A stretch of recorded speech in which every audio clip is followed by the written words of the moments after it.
El pequeño gran Felipe. A los 5 años, Felipe era como todos los niños de su edad. Tenía muchos amigos con los que se divertía tardes enteras, jugando a la pelota, a los exploradores y andando en bicicleta. Pero llegó un día, el 20 de abril del 2002, para su cumpleaños número 7, en el que se despertó y notó que sus pies sobresalían de la cama. ¿Qué está pasándome? La cama no era tan pequeña, pensó. Había crecido 1 metro en tan solo una noche. Sus padres también eran altos, así que nadie sospechó lo que estaba por suceder. Ese día fue a la escuela como todos los días, y aunque sus compañeritos y maestros notaron la diferencia, no quisieron hacerlo sentir diferente, y siguieron jugando como siempre. Al llegar la noche, Felipe se sentía muy cansado. Era agotador crecer. Estaba conociendo sus nuevas dimensiones y se había sentido bastante torpe. Se acostó en su camita y se entregó a un profundo sueño. Al día siguiente abrió sus enormes ojos marrones y se dio cuenta que se había caído de la cama. ¡Vaya! ¿Qué habré soñado para terminar aquí?, expresó sorprendido. Pero la sorpresa se la llevó al levantarse del piso. Había crecido otro metro más. Casi rozaba el techo de su casa. Desesperado, corrió en busca de su mamá. ¡Mamá! ¡Mamá! Al verlo, sus padres se miraron el uno al otro y comprendieron que solo había una explicación posible. Con sus cabellos rubios alborotados y sus ojitos expectantes, el pequeño gran Felipe escuchó atento a su mamá. Mirá, Felipe, en el pasado nuestros antecesores fueron de los últimos gigantes del planeta. Por generaciones fuimos disminuyendo de tamaño, pero en la historia familiar siempre se dijo que algún día alguien heredaría el gen perdido de la gigantez, comentó su mamá. No te preocupes, hijo, nosotros estaremos para apoyarte siempre, Agregó su papá. El niño no estaba seguro de querer ir a la escuela, así que le pidió a sus padres que lo dejaran quedarse en casa. Ellos accedieron. Jugó un rato con su perra, Manchita, que ahora se veía muy pequeñita, pero lo reconocía por su olor y no le tenía miedo. Faltó por una semana al colegio y sus amigos empezaron a extrañarlo, así que decidieron ir a visitarlo. Al llegar a la casa de Felipe, sus padres los recibieron, los hicieron pasar al patio y esperar. 6 centímetros de boca abierta fue lo que Felipe pudo calcular al ver las caras de sus amigos esperándolo. En ese tiempo, Felipe ya había alcanzado una altura de más de 5 metros. Se sentaron todos en ronda en el patio y uno de sus amigos habló. Bueno, Feli, a las escondidas no vamos a poder jugar más, dijo Segundo con picardía. Sí, pero ya sabemos quién va a bajar la pelota del techo cuando se nos escape, ja ja ja, exclamó Fermín. Todos rieron. A Felipe no le importaba su altura. Estaba feliz porque sus amigos lo habían visitado y notaba que lo querían, y hacían bromas igual que antes. Pasaron 3 años y Felipe continuó creciendo. Al vivir en un pueblo, era difícil que los medios de comunicación se enteraran, ya que desde el segundo día de su cumpleaños número 7, Felipe ya no había ido más a la escuela y solo sus mejores amigos y su familia sabían de su rasgo peculiar. Ya con 10 años, Feli sobrepasaba las nubes, así que tenía que usar un gorro de lana gigante y bufanda, porque a esa altura hacía más frío. Sus padres compraron una finca cerca de la montaña donde le encantaba escalar, y de esa forma se encontraba alejado de la gente que lo pudiera perjudicar. Un día, los chicos de la escuela decidieron ir de excursión por la zona donde se había mudado Felipe. Acostumbrado a pasear por allí y ajeno a los planes escolares, Feli quiso ir a investigar unos árboles que hacía un tiempo había descubierto, que tenían todos los colores del arco iris, sin saber que pronto se toparía con un montón de niños curiosos y maestros anonadados. ¡Niños, no se alejen, todos juntos! Se acercaban los pasos de Felipe. ¿Qué es ese ruido? ¡Ay, la tierra se mueve! ¡Ay!, gritaron todos al ver al pequeño gran Felipe. Chicos, señorita, no se asusten, soy yo, Felipe. Por suerte, la señorita de Feli, de segundo grado, logró reconocerlo y calmó a todos los niños. Esa tarde, los padres del pequeño y su maestra se sentaron a hablar de las posibilidades y el futuro de Felipe, y se les ocurrió una gran idea. Desde ese día, Felipe no creció más y se dedicó a hacer excursiones por las nubes a los niños de la escuela y visitas a su finca, el único lugar donde crecían los árboles arcoíris.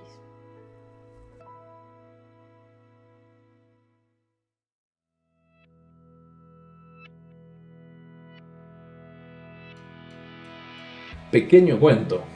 Me encantó, primer cuento infantil.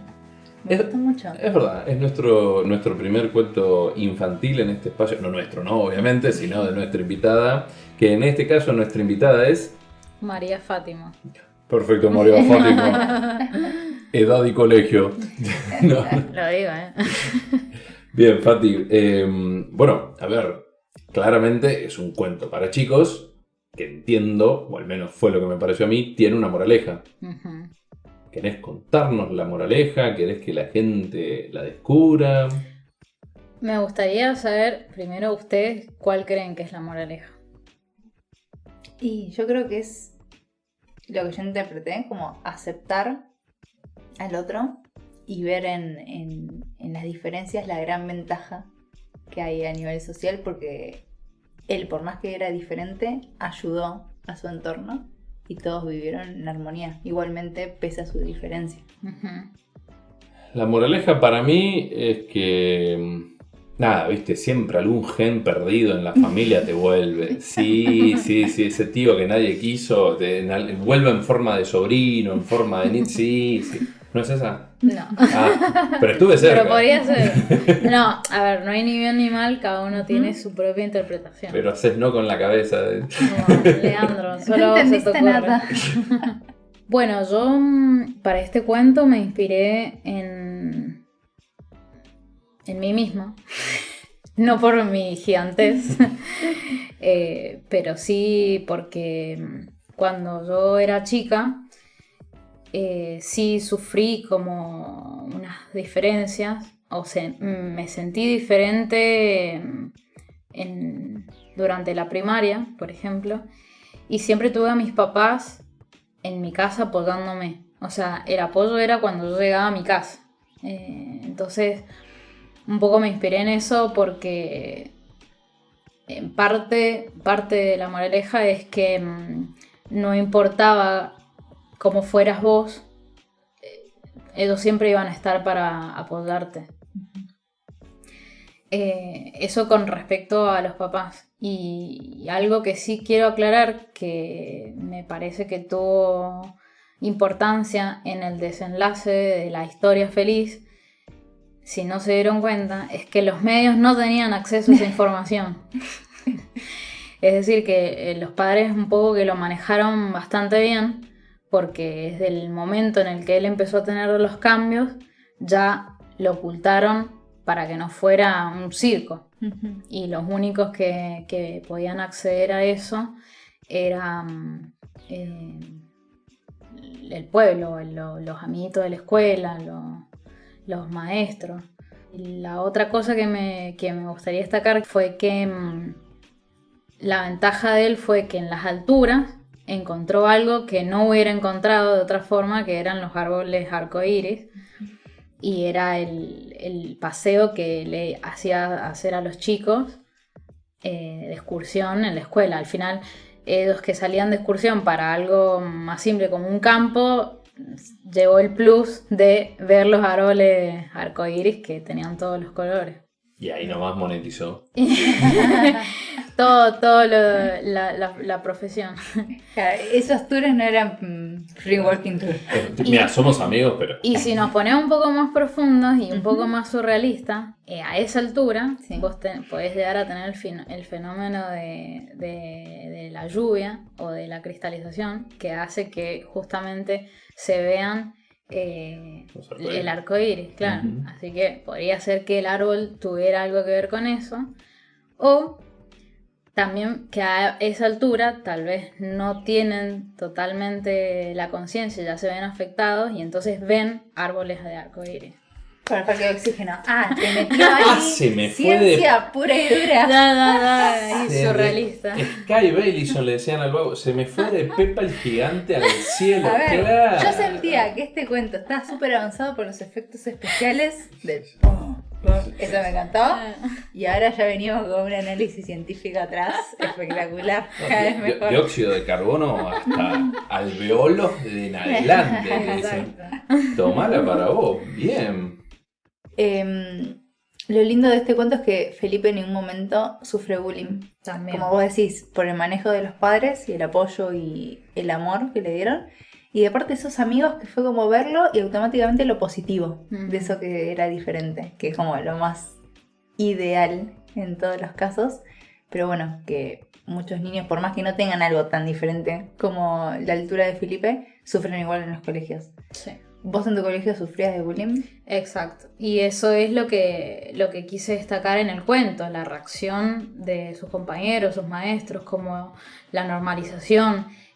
Y no me quiero poner polémica con Hacelo. esto. Este es tu lugar. El Hacelo. espacio es este, ¿eh? Pero mi caso no era un caso muy extraño o algo fuera de lo común. Sin embargo, uno lo vive como un mundo. Y yo hoy en día veo que hay otras realidades, no solamente familiares, sino de identificación de quienes creen que son y llegan a la escuela con todo eso que tienen adentro, que es la esencia del niño en sí.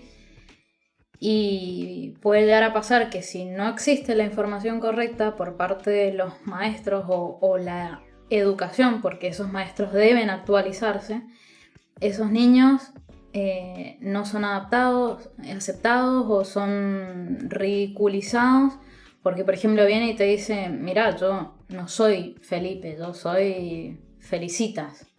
Yo me siento que soy una nena o que me siento un nene. No, en ningún momento pensé en el género cuando escribí el libro, pero sí lo traigo a cuento ahora porque veo eso, que hay todo un sistema que no está preparado para de repente ver al niño llegar, que ya saben que tiene nombre de nene o todo, y lo ven llegar con ropa de mujer o el pelo o algo diferente y normalizarlo. Entonces me parece súper importante que se escuche eso o que se tenga en cuenta, así como no aplicar la mirada de el raro, ¿entendés? O de esto está mal, no. Ah, bueno, listo, sos esto, listo, ya está. Normalizarlo. Que puede llegar a ser tan difícil para una conciencia un poco obsoleta. Quiero decir, hay una cuestión que me parece un detalle no menor, y es el hecho justamente del adulto, el rol que juega el adulto. Porque en mi entendimiento, ¿no? Pero siempre hablando de cuento-realidad, que no van muy lejos, salvo por los metros de distancia. A ver, en un colegio cuando pasa una situación anómala, por así decirlo, el que dice frente a qué estamos es el adulto. Exacto. Si estamos frente a algo que es normal y simplemente no nos lo habíamos encontrado antes, como ejemplo tonto, la primera vez que los chicos conocen el mar. Sí, fíjate que nadie dice, o sea, se asombran, pero no están frente a algo extraño, están frente a algo que saben que existe. Y distinto es justamente alguien adulto con una formación más bien cerrada, que al ver algo anómalo incluso para él, esto está mal. Que no es ni siquiera anómalo, es diferente. Escapa de las normativas sociales. Sí, porque tal si nos cual. ponemos a hilar fino de lo que es normal y que no, chao. Bueno, es que en Nos realidad lo normal es lo socialmente aceptado. Yo siempre trato de citar este ejemplo porque a mí me resulta el más gráfico. Hay países donde ladrón que roba se le corta las manos. Y esto existe. En ese país, esa forma de justicia es normal. En Claro, la normalización según la sociedad en donde esté. En Argentina uno intenta hacer eso y es una barbaridad. Entonces, el acto existe independientemente de el entorno cultural. Claro, exactamente, quien lo esté presenciando incluso. El tema es quién baja la información. Para el caso de los chicos, el que baja la información es el primer adulto cercano, que generalmente en la escuela suele ser el profesor o la profesora del momento. Por eso digo esta cuestión de que, bueno, si el adulto es quien puede aceptarlo realmente bien, con la cabeza lo suficientemente abierta, la información la puede bajar como simplemente algo más. A mí lo que me parece es que la apertura de cabeza está bien, pero la barbaridad en este caso sería, por más que vos tengas mente abierta o no mente abierta o lo que sea, que tengas la preparación para ser responsable de lo que vos vas a decir o actuar acorde a una forma. Y que eso no vea afectada la psicología del niño. Yo, sinceramente, en esa época me doy cuenta, y hoy día ya lo acepto, que evidentemente no tenían las herramientas. Y eso que era una escuela privada y era una escuela donde los profesores podían hacer cursos y cosas extra del programa, y sin embargo yo siempre fui la culpable.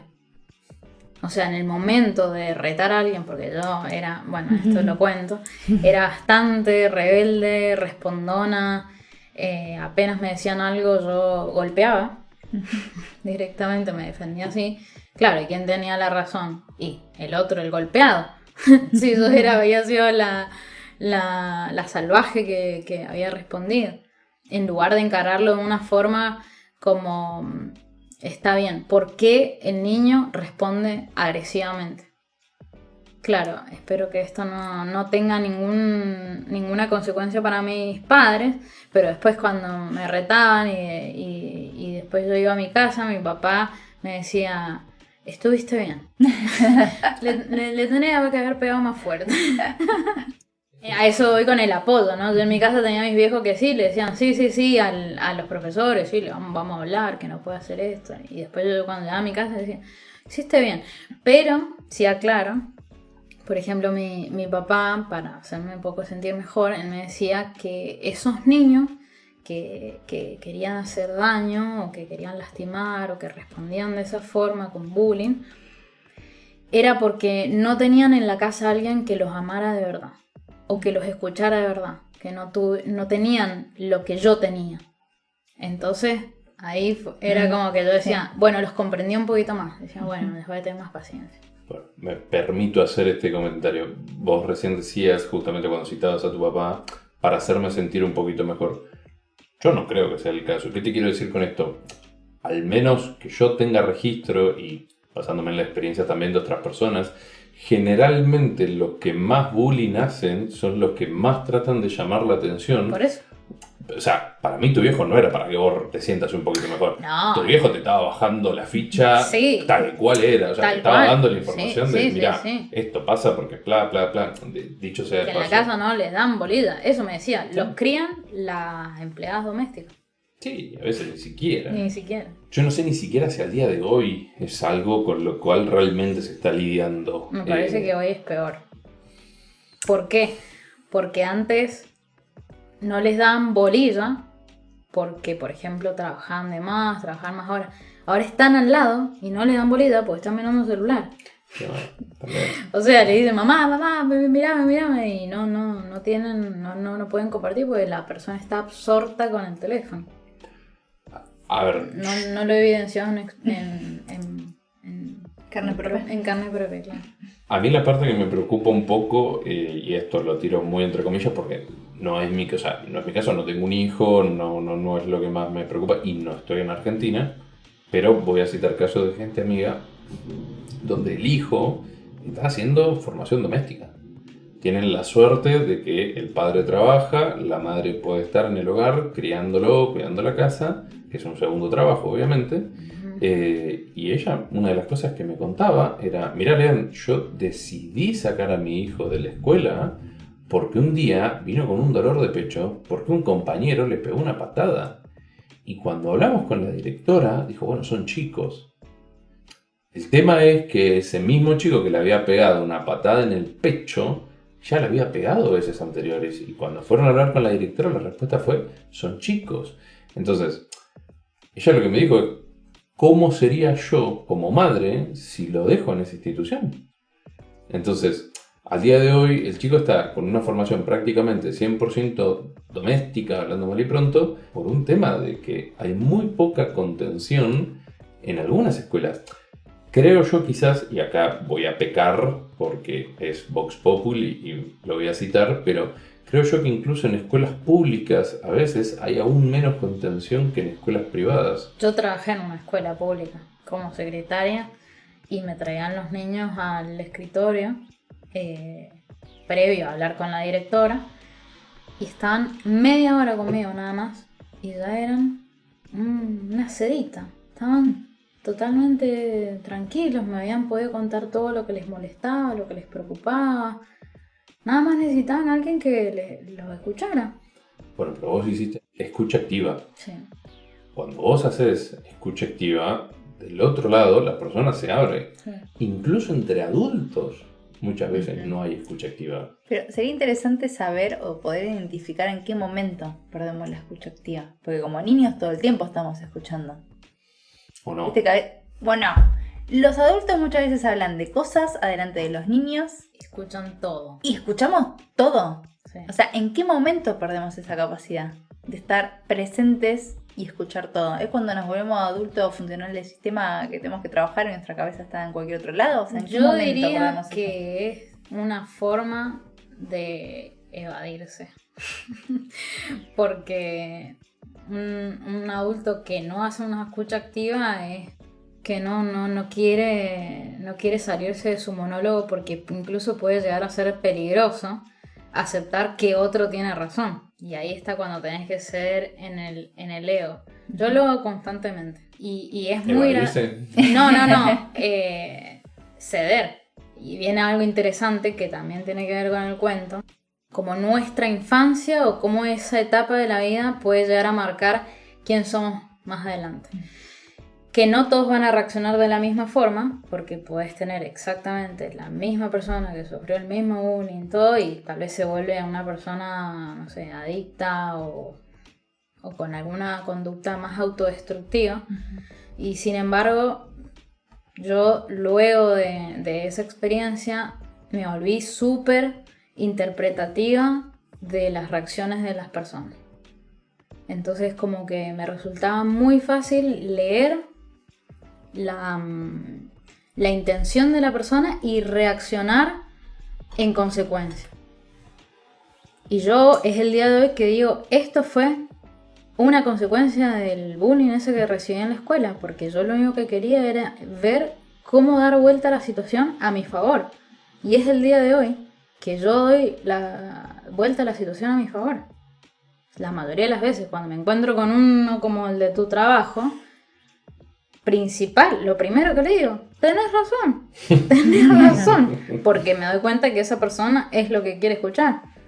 Cuando ya veo que es una persona que se le puede ir un poquito más, que se le puede llegar un poco más profundo, bueno, listo. Sí le digo primero que tiene razón, pero después le expongo lo que yo quiero decir. Y tengo una pregunta, esto lo sé yo porque te conozco, pero vos haces artes marciales. Sí. ¿Tiene algo que ver con lo que sufriste de niña? No. Aprendió a pegar. Ahí Nada más la mano pesada. Afinó la puntería. Ahí, claro. Ahí. No, sí, cuando tenía 10 años le dije a mi papá, quiero hacer karate. Bueno, me dijo mi papá, porque él siempre compañero. Esto es muy curioso y se van a reír, porque yo hacía karate y mi enemigo de la escuela, el padre, era top jefe, sensei, no sé cuántos danes de cinturón. Y un día voy y bueno, nos peleamos y le pego una patada. Una patada que terminó llorando. Y bueno, y todos en la escuela de karate se enteraron que yo le había pegado al hijo del más copado de karate, ¿viste? Pero sí, después de ese episodio, me controlaba mucho más. Era como, bueno, me molesta algo, respiro y trato de charlarlo, o no le paso bolilla. De curioso, nomás justo aprovechando este episodio que mencionas, más allá de vos, frente al acto, siempre hay una devolución. Entonces mi pregunta es, ¿Vos sentías que a raíz de ese hecho tus compañeros, o al menos los que hacían bullying, la pensaban 2 veces? No. Ya estaba en ellos. Y a medida que fui creciendo hasta los 14, que fue edad que le dije a mi mamá que ya me quería cambiar de escuela, y de hecho me cambié. Contra su voluntad, pues para mi mamá era la mejor escuela del mundo. Entendí en un momento que ellos siempre iban a ser así. Y que en realidad la que tenía que cambiar la visión era yo. Y eso lo aplico al día de hoy. O sea, vos sos lo que haces con las cosas que te pasan. Entonces siempre vas a tener, hasta en la vida adulta, alguien que te haga bullying o alguien que no te respete o comparta lo que vos sos o lo que querés hacer. Y está en vos qué haces con eso. Y he aquí lo que les iba a contar, que después de mucho tiempo de ocultarme, de ocultar quién era yo y mi naturaleza, que siempre estuvo, porque en la escuela en lo que más destacaba era en arte y en lengua, o sea, en plástica. ¿Sí? Yo siempre me oculté de esas cosas porque eran lo que... Perdón que hable tanto de mí, ¿no? No, es que es la idea. Para lo que invitamos. Era en lo que yo era buena, y entonces en esa época lo que hacían los padres era ayudarte en lo que no eras bueno.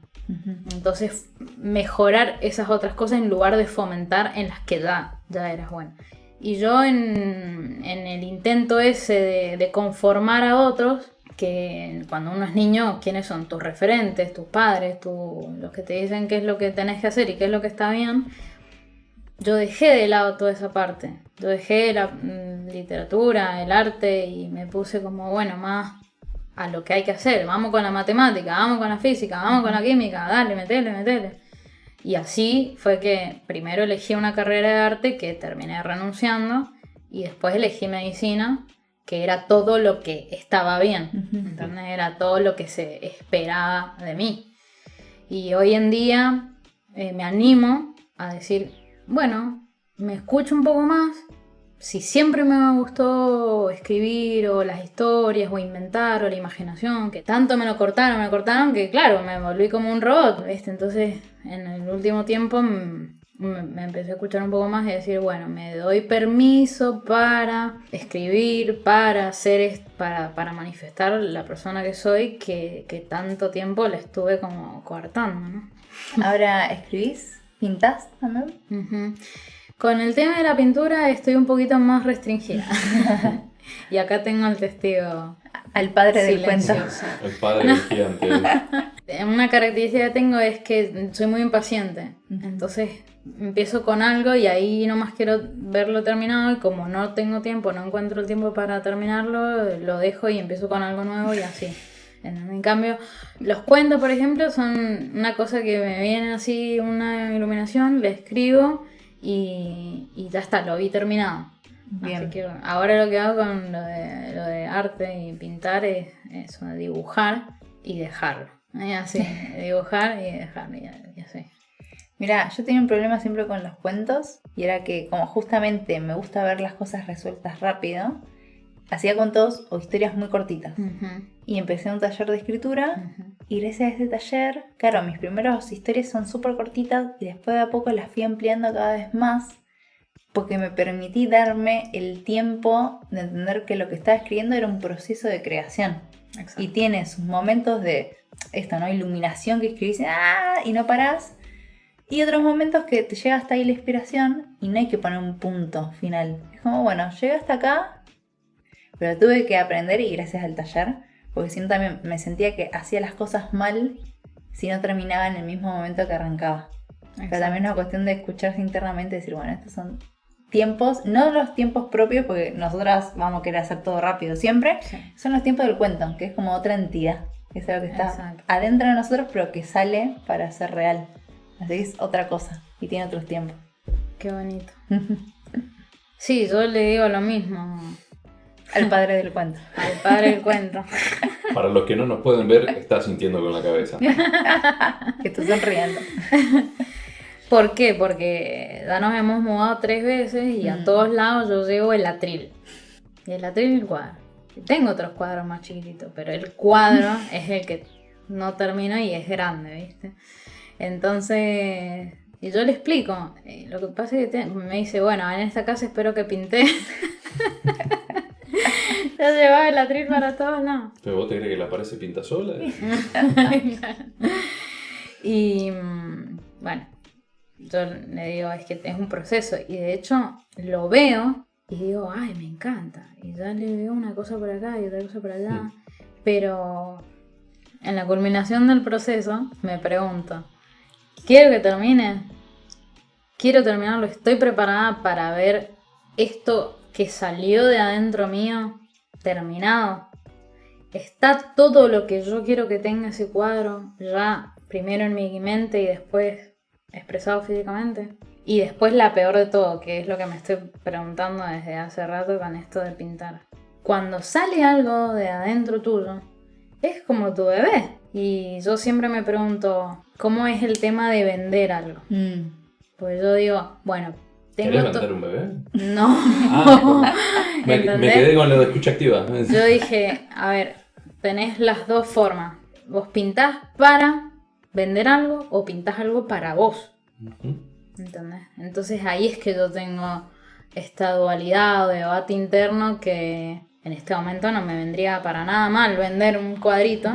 Pero si realmente lo hago con algo que sale adentro mío, no lo voy a querer vender. Lo voy a querer tener para mí, como es el cuadro ese que estoy pintando. Pues no nació directamente con esa finalidad. Claro. A ver, hay una cuestión, y esto es más recapitulando un poco que continuando tanto con esa línea. Una de las cosas que tratamos siempre de dejar en claro a lo largo de los capítulos es la práctica hacia el maestro. Sin ir más lejos, pueden tranquilamente apreciarlo en el audio de estos podcasts, desde el primero hasta este, el poder encontrar cómo trabajar con un micrófono y 3 personas o 4 personas en un espacio que no es el ideal, pero lo importante es arrancar. Al menos una de mis visiones frente a este tipo de cuestiones nuevas, yo siempre digo, yo prefiero equivocarme y aprender del error que no aprender por no equivocarme nunca. El primer programa tranquilamente van a poder escuchar que los audios no son los mejores. El segundo programa, y lo admito tranquilamente en este podcast, está completamente digitalizado. Ya el tercer programa se escucha mejor, el cuarto un poquito mejor. Esperemos que salga bien, ya nos enteraremos en postproducción. Pero se trata justamente de eso, ir equivocándose y dentro de los errores también aprender a conocer las herramientas con las que uno cuenta. ¿Por qué? Porque el ejemplo tonto en este caso, pero este micrófono originalmente no es un micrófono para 3 personas, es un micrófono para uno solo. Puesto de una determinada forma, nos permite hablar a los 3 y que más o menos nos escuchemos de una forma que sea medianamente amena. Eso es práctica. Eso es la sabiduría, pero por la experimentación propia. Comparto lo de empezar. Ahí está el problema o la solución. Porque nosotros desde chicos nos venimos construyendo eso de quién soy, qué hago, para qué lo hago, para quién lo hago. Y yo todo este tiempo sentí que hice muchas cosas para otras personas o para conformar a otras personas. Yo creo que esto le pasa a todo el mundo, no soy la única.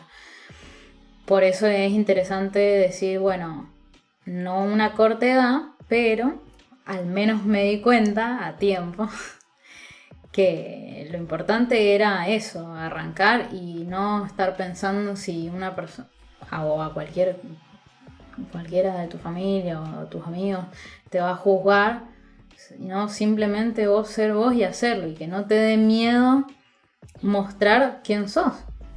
¿Sí? ¿Has mostrado tus cuadros a alguien?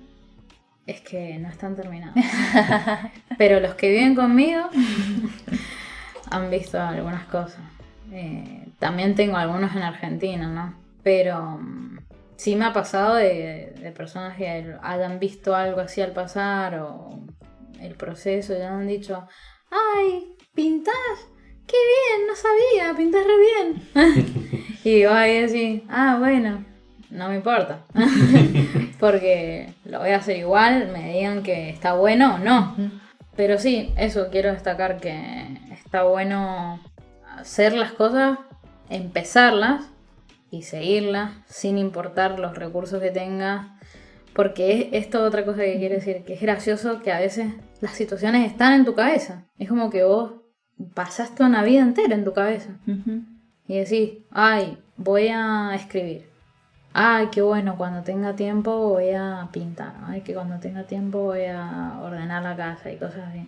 Y pasa el tiempo y vos en tu cabeza te lo seguís diciendo, pero no lo haces.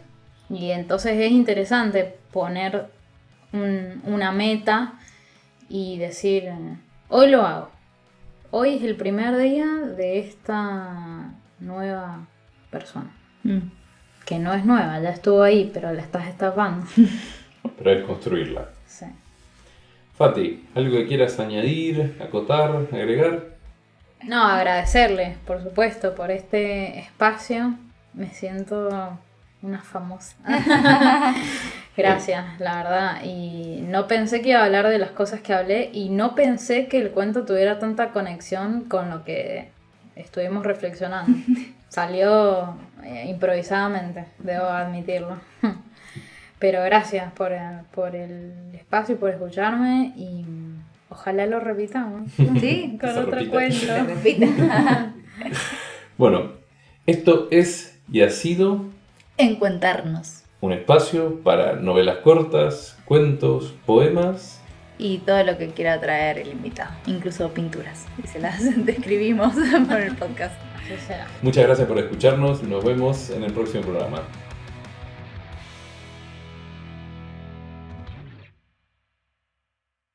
Bien, perfecto. Ahí está bajito. Pasa que lo tenía el Joel gritándole al micrófono. ¡No te preocupes!